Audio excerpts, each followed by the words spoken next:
Good morning, my name is Graham Potter and I'd like to welcome you to our bonsai workshop.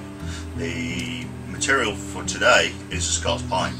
This is Yamadori Scots pine collected from the mountains in Northern Europe, and he's been 2 years in the pot, so he's ready to begin some work. You can see the foliage is thick and healthy, he's very compact, the needles are nice and green, and so we're really ready to do something with this tree. The big problem we have with this wonderful tree is that all of the foliage exists on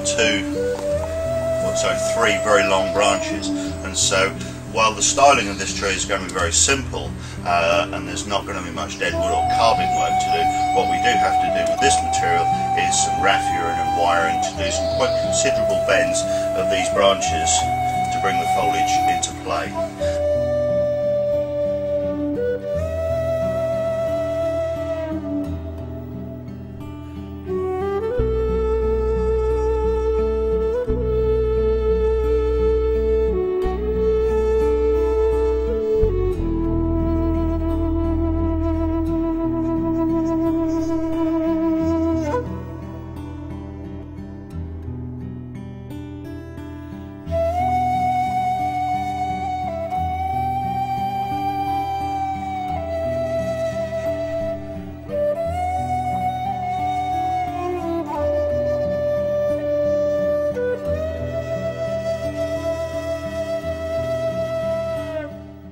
Okay, so this is the wiring basically all finished, and as you can see we've gone with these main two branches.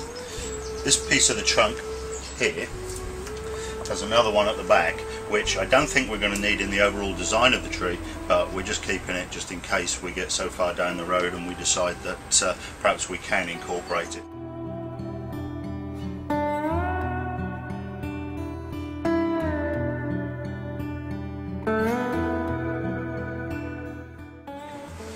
Okay, so having secured this part of the tree, we now need to bring this part forwards. When you bend an old tree like this, it's very important to just bring it very slowly and allow all the fibres to gradually loosen and to gradually soften the branch. You don't want to bend it back and forth, but just this movement that I'm doing here, we've done this for 10 minutes, this just really does soften the branch. Whereas if you just grab it and pull it in one hit, you may find that it'll do something nasty. With Scots pines, often you get lots of cracking and very unpleasant sounding noises, but it's usually just the bark. It's the loud bangs you have to worry about. So what I'm doing here is bringing this forwards, and where my hand is, you can see I've got a little piece of deadwood, and I'm just bringing this up. I'm just going to use a little spacer.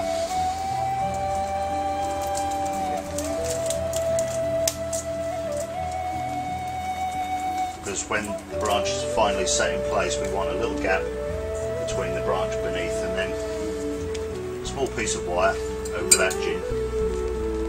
Just pull and twist. Tighten that down. And there you go, that holds that in position. We've now finished the major bend in the upper part of the trunk. And what we've had to do is use this stick arrangement secured to the side of the pot with a very small piece of copper wire loop, and what that's allowed us to do is progressively bend this elbow and slide it up the stick as we went.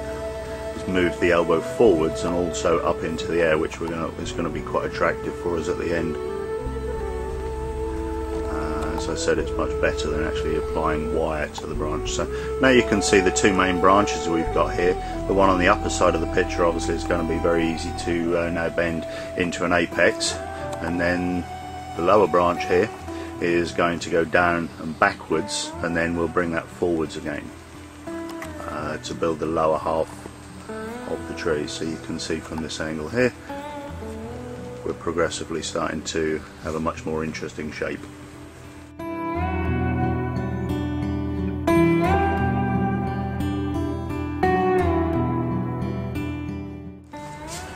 Okay, so this is always the most nerve-wracking part. I'm just going to bend this part here, all of this foliage here, forward to basically come into play to be the apex.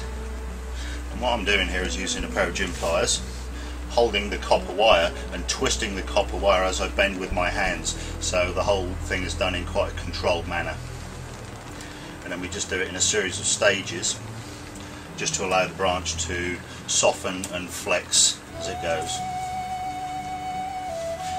When you bend actually with your hands, it's very important to get your hands on the whole branch and support it as you go. It's easier on your hands, and it also spreads the load on the branch, because when you bend something like this, you really don't want to put all the bend in one very small space. It's much better to move the bend along the branch progressively. It's also helpful if you can apply a little bit of a twist as well, so you actually begin to spiral the branch in the direction of the wire, which tightens the wire as you go and gives you much more control.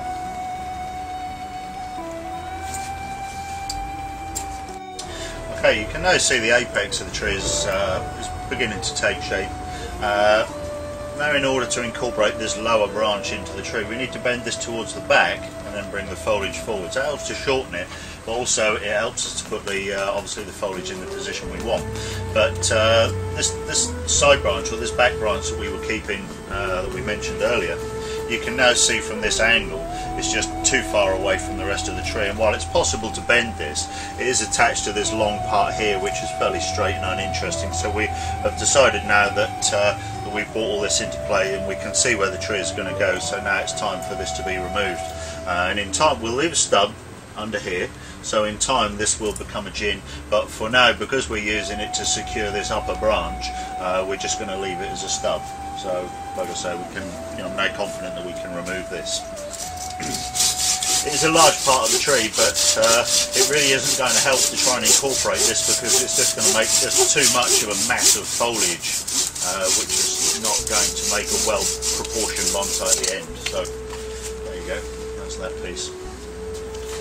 We've now reached the end of this this demonstration, and we've taken this pine as far as I'm comfortable at this time. Obviously we've ended up with a much more compact tree. We've ended up with something that kind of looks like a bonsai on the face of it, but this obviously is first work for this tree.